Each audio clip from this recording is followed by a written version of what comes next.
US federal റിസർവിന്റെ തലപ്പത്തേക്ക് നിലവിലെ chairman Jerome പവലിന്റെ കാലാവധി mail അവസാനിക്കുകയാണ്.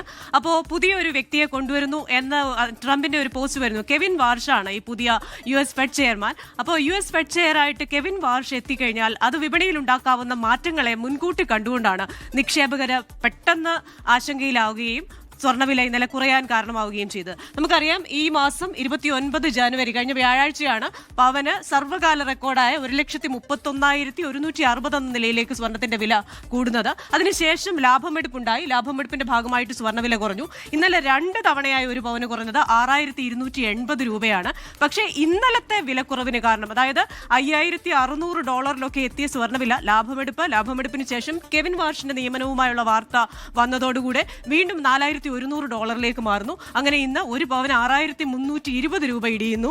അങ്ങനെ ഇന്ന് പവന്റെ വില 1,17,760 എന്ന നിലയിലേക്ക് എത്തുന്നു. ഇന്നലെയും ഇന്നുമായി 2 ദിവസം കൊണ്ട് ഒരു പവൻ ഇടിഞ്ഞത് 12,600 രൂപയാണ്. ഒന്ന് നമ്മൾ ആലോചിച്ച് നോക്കിക്കുക. 2 ദിവസം മുമ്പ് ജ്വല്ലറിയിൽ പോയി 1,31,160 രൂപ കൊടുത്ത് സ്വർണം വാങ്ങിച്ചവരുടെ ഇപ്പോഴത്തെ ഒരു മാനസികാവസ്ഥ എന്തായിരിക്കും? 12,600 രൂപയാണ് ഒരൊറ്റ പവന് കുറഞ്ഞിരിക്കുന്നത്.